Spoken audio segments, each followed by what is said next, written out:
পাকা তালের পোড়া পিঠা খেতে যে এতটা ভালো হয় আগে জানতাম না। সবথেকে সহজ এবং সেরা এই তালের পোড়া পিঠা কোনো রকম ঝামেলা ছাড়া সহজ উপায়ে তৈরি করা যাবে। খেতে ভীষণ সুস্বাদু। অনেকভাবেই তো পোড়া পিঠা খেয়েছেন, আজকে চলুন একটু ভিন্ন রকম পোড়া পিঠাটা তৈরি করা যাক। নমস্কার এভরিওয়ান, সবাইকে ওয়েলকাম করছি নতুন আরেকটি রেসিপি দেখার জন্য। প্রথমে যেটা লাগবে চাল। এখানে আমি 250 গ্রাম চাল ব্যবহার করলাম। চালটা 3 ঘন্টা আগে ভিজিয়ে রেখেছিলাম। এটা আতপ চাল, তবে আপনারা যে কোনো চাল ব্যবহার করতে পারেন, সমস্যা নেই। আতপ চালটা হলে সবচেয়ে বেশি ভালো হবে। এবার চালটা ভালোভাবে পেস্ট তৈরি করে নিতে হবে। আমি ব্লেন্ডারে দিয়ে ভালোভাবে পেস্ট তৈরি করে নেব। আপনারা চাইলে পাটায় বেটেও পেস্টটা তৈরি করে নিতে পারেন।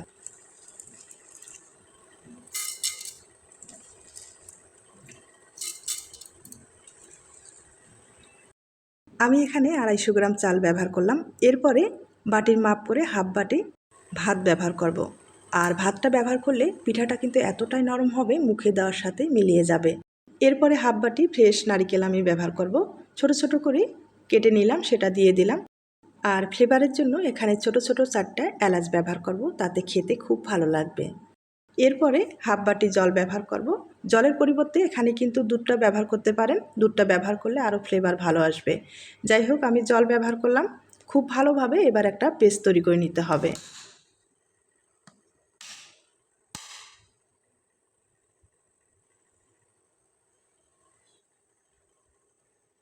চালের পেস্টটা খুব ভালোভাবে তৈরি করে নিলাম। এবার একটা পাত্রে ঢেলে নিতে হবে।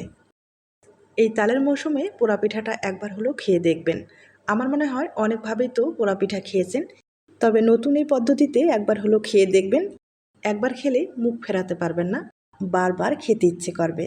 তাই দেরি না করে তালের মৌসুমে অবশ্যই এই পোড়া পিঠাটা তৈরি করুন। আপনার ফ্যামিলির সঙ্গে শেয়ার করুন, দেখবেন আপনার নিজের কাছেও ভালো লাগবে, আপনার ফ্যামিলি অনেক পছন্দ করবে। একটা পাত্রে আমি চালের পেস্টটা ঢেলে নিলাম।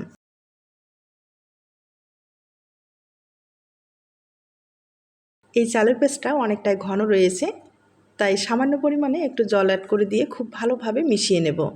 তবে চালের পেস্টটা একটু পাতলা করেই তৈরি করে নিতে হবে। এখনই জলটা বেশি করে ব্যবহার করা যাবে না, এখনও কিন্তু তালের রসটা দেওয়ার বাকি রয়েছে, আরও কিছু উপকরণ দিতে হবে। যদি জল লাগে পরে দেওয়া যাবে। এবার খুব ভালোভাবে মিশিয়ে নিতে হবে।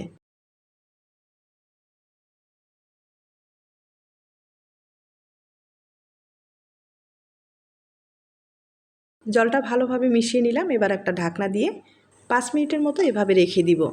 এবার আপনাদের আমি চুলায় নিয়ে যাচ্ছি। এই পোড়া পিঠাতে গুড় ব্যবহার করতে হবে।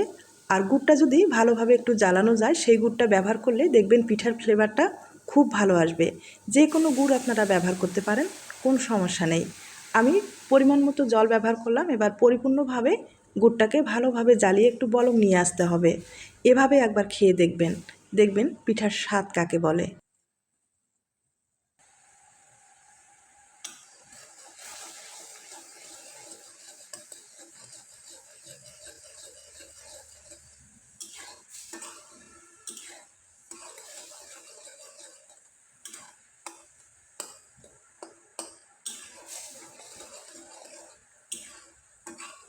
গুড়টা কিন্তু ভালোভাবে ফুটানো হয়েছে। এবার চুলাটা আমি অফ করে দিলাম।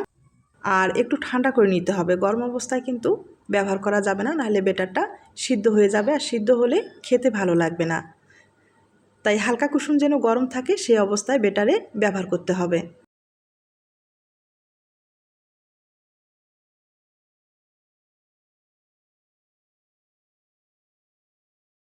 সবটুকু গুঁড়ো আমি ব্যবহার করলাম। তবে আপনারা মিষ্টির পরিমাণটা বাড়িয়ে বা কমিয়ে ব্যবহার করতে পারেন। আর এখানে গুড়ের পরিবর্তে আপনারা কিন্তু চিনিটা ব্যবহার করবেন না। চিনিটা ব্যবহার করলে ভালো ফ্লেভার আসবে না। তাই চেষ্টা করবেন যদি আপনারা পিঠাটা তৈরি করেন গুড়টা ব্যবহার করার জন্য। আর এখানে সামান্য পরিমাণে একটু লবণ অ্যাড করে দিলাম। খুব ভালোভাবে এবার মিশিয়ে নিতে হবে।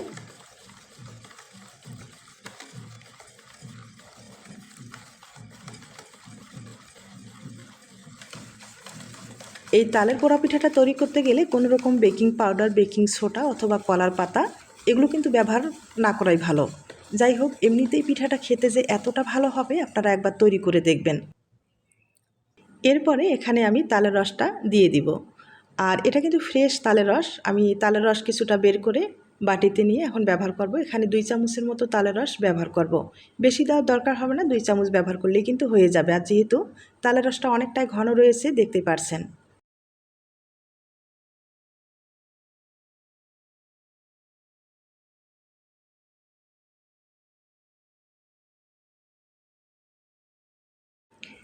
আবারও তালের রসটা খুব ভালোভাবে মিশিয়ে নিতে হবে আর ব্যাটারটা একটু সময় নিয়ে ভালোভাবে ফেটিয়ে নিতে হবে। যত ভালোভাবে ফেটিয়ে নিতে পারেন রেজাল্টটা কিন্তু ততটাই ভালো আসবে আর পিঠাটা খেতে ততটাই সুস্বাদু হবে। তালের এই ভরা মৌসুমে আমি আবারও রিকোয়েস্ট করব এই পিঠাটা একবার হলেও তৈরি করবেন। এই পোড়া পিঠা সাধারণত কিন্তু চুলায় কলার পাতা দিয়ে পুড়িয়ে পিঠাটা তৈরি করা হয়, ওটা কিন্তু অন্য পদ্ধতিতে। আর আজকে যেটা আপনাদের সাথে শেয়ার করছি সেটা কিন্তু কোনো রকম কলার পাতা অথবা চুলার দরকার হবে না। গ্যাসের চুলায় যে কোনো পাত্রে আপনারা এই পিঠাটা সহজে তৈরি করে নিতে পারেন। অনেকেই আছেন দেখেন গ্রামের দিকে তো কলার পাতার অভাব নেই, তাছাড়া চুলায় রান্না করা হয়। আর শহরের দিকে যারা বসবাস করেন তাদের তো আর চুলা অথবা কলার পাতার ব্যবস্থা নেই, তাই সহজ এই পদ্ধতিতে যে কোনো পাত্রে আপনারা পিঠাটা তৈরি করে নিতে পারেন। ব্যাটারটা আমি খুব ভালোভাবে তৈরি করে নিলাম, দেখতেই পারছেন। আর এরকমই ঘনত্ব থাকবে, এর চেয়ে পাতলাও করা যাবে না অথবা ঘনও তৈরি করা যাবে না। এখন আপনাদের চুলা নিয়ে যাচ্ছি। আমি গ্যাসের চুলায় একটা পাত্রে ভালোভাবে গরম করে নিলাম। এবার 2 চামচ ঘি ব্যবহার করলাম। ঘিয়ের পরিবর্তে তেল ব্যবহার করতে পারেন, সামান্য সমস্যা নেই। ঘিটা কিন্তু পরিপূর্ণভাবে গরম হতে হবে। আর এখানে কিছু ড্রাই ফ্রুট নিলাম, এই ড্রাই ফ্রুটটা দিয়ে দিব। আর এখানে কিন্তু ফ্রেশ নারকেল কোরানো, মানে ছোট ছোট করে নারকেলটা আমি কেটে নিলাম, সেটা দিয়ে দিলাম। আর কিছু চীনাবাদাম রয়েছে, আর কিছু কিশমিশ রয়েছে, আপনারা আপনাদের পছন্দ মতো ড্রাই ফ্রুট ব্যবহার করতে পারেন। এবার হালকা করে ড্রাই ফ্রুটগুলো ভেজে নিব। ঘিয়েতে ভেজে নিলে ভালো কিন্তু একটা ফ্লেভার আসবে, খেতেও ভালো লাগবে। তবে চুলার আঁচটা এ পর্যায়ে একবারে কম করে দিয়ে এই ড্রাই ফ্রুটটা কিন্তু ভেজে নিলে সবচেয়ে বেশি ভালো হবে। আর একবারে যদি পোড়া পোড়াভাবে ভেজে নেন সেক্ষেত্রে এই ড্রাই ফ্রুটটা খেতে ভালো লাগবে না, তাই হালকা আছে এভাবে কিন্তু ভেজে নিতে হবে।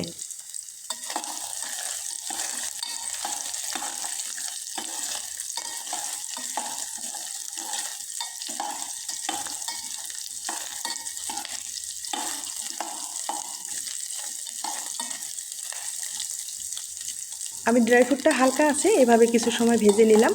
এবার অর্ধেকটা তুলে রেখে দিব আর বাকি অর্ধেকটা পাত্রে রেখে দিব।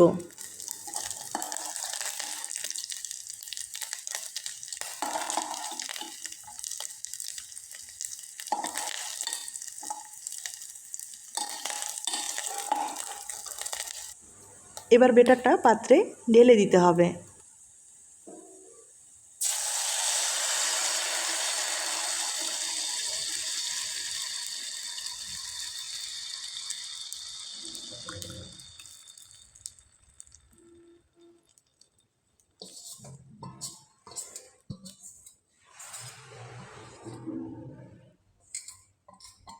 ব্যাটারটা আমি খুব ভালোভাবে দিয়ে দিলাম। আর যে ড্রাই ফ্রুটটা আমি অর্ধাঅর্ধি তুলে রেখে দিলাম সেটা কিন্তু এখন উপরে ব্যবহার করব। পিঠাটা যখন পুরোপুরি হয়ে যাবে এভাবে দেখতে কিন্তু ভালো লাগবে। আর সবগুলো যদি একবারে নিচেই পড়ে যায় তাহলে পিঠাটা কিন্তু দেখতে অতটা ভালো লাগবে না, খেতে কিন্তু ভালো লাগবে। প্রথমে চুলার হিটটা হাই হিট করে 2 মিনিটের মতো রেখে একবারে লো করে দিতে হবে। একবারে লো করে দিয়ে প্রায় 20 মিনিটের মতো এভাবে রেখে দিতে হবে, তাইলে একটা পোড়া পোড়া ভাব হবে, তাছাড়া পিঠাটা সম্পূর্ণ সিদ্ধ হবে, খেতেও ভালো লাগবে। এবার একটা অবশ্যই ঢাকনা ব্যবহার করতে হবে আর 2 মিনিটের মতো হাই হিটে রেখে এরপরে লো করে দেব। আর 5 মিনিট পরে আপনাদের একবার দেখিয়ে দিচ্ছি।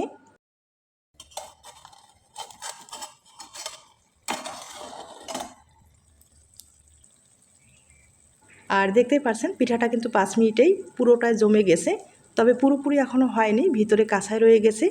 আর যে পোড়া পোড়া ভাবটা নিয়ে আসার জন্য অবশ্যই একটু সময় দিতে হবে। আমি আরও 15 মিনিট পরে আপনাদের দেখিয়ে দিচ্ছি।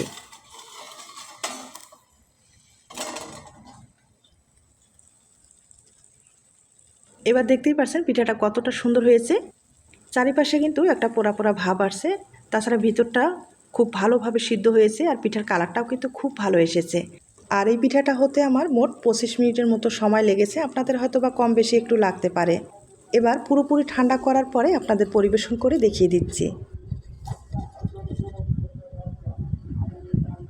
আমি পুরো পিঠাটা ঠান্ডা করে নিলাম, একবার কাছ থেকে আপনাদের দেখিয়ে দিচ্ছি। দেখতে পাচ্ছেন পিঠাটা কতটা সুন্দর হয়েছে। সাইডের অংশগুলো কিন্তু পুরোটাই পুড়ে গেছে। আর এরকম পোড়া হলে কিন্তু খেতে ভালো লাগবে। দেখতেই পারলেন এই পোড়া পিঠাটা তৈরি করা কতটা সহজ। খুব সহজে একটা পাত্রে আপনারা এইভাবে পিঠাটা তৈরি করে নিতে পারেন।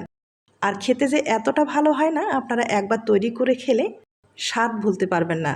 আর পিঠাটা যখন পুরোপুরি ঠান্ডা হয়ে যাবে, সাইডের অংশগুলো লেগে যাবে না, এমনিতেই খুলে আসবে। এবার পাত্র থেকে পিঠাটাকে একটা প্লেটে আমি তুলে দেখিয়ে দিচ্ছি।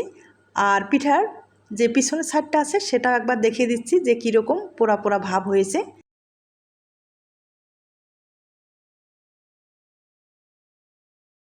দেখতে পাচ্ছেন পিঠাটা কতটা সুন্দর হয়েছে। পুরো পিঠাটাই কিন্তু পুড়ে গেছে, পাত্রে একটু লেগে যায়নি। আর এভাবে পোড়া পোড়া ভাব হলে খেতে খুব ভালো লাগবে। তাই রিকোয়েস্ট থাকবে এই পদ্ধতিতে একবার হলো তৈরি করে দেখবেন। আর এবার পিঠাটাকে আমি উল্টে কেটে আপনাদের পরিবেশন করে দেখিয়ে দিচ্ছি। পিঠাটা দেখতে যতটা লোভনীয়, খেতেও কিন্তু ভীষণ সুস্বাদু। এখন আপনাদের কেটে দেখিয়ে দিচ্ছি। তার আগে ছোট্ট একটা রিকোয়েস্ট থাকবে, তালের এই পোড়া পিঠা রেসিপিটি আপনাদের কাছে যদি ভালো লেগে থাকে বা আপনার কোনো উপকারে আসতে পারে, তাহলে কিন্তু একটা লাইক দিতে পারেন। এই পিঠার ভিতরটা কিন্তু একটু নরম থাকবে, সাইডে একটু শক্ত থাকবে, আর খেতে দুর্দান্ত লাগবে। তাই তালের এই পোড়া পিঠাটা আপনারা যদি না খেয়ে থাকেন, অবশ্যই বাড়িতে একবার হলেও ট্রাই করে দেখবেন। আশা করি আপনার ফ্যামিলি আপনার কাছে অনেক ভালো লাগবে। আর ভিতরটা দেখতেই পাচ্ছেন কতটা সুন্দর হয়েছে। যেমনই খেতে সুস্বাদু, তেমনই নরম, মুখে দিলেই মিলিয়ে যাবে। একবার তৈরি করে খেয়েই দেখুন। আশা করি মুখ ফেরাতে পারবেন না। যে খাবে সে আপনার প্রশংসা না করে পারবে না। আজ তাহলে এ পর্যন্ত। নতুন কোনো রেসিপির সাথে আবার দেখা হবে।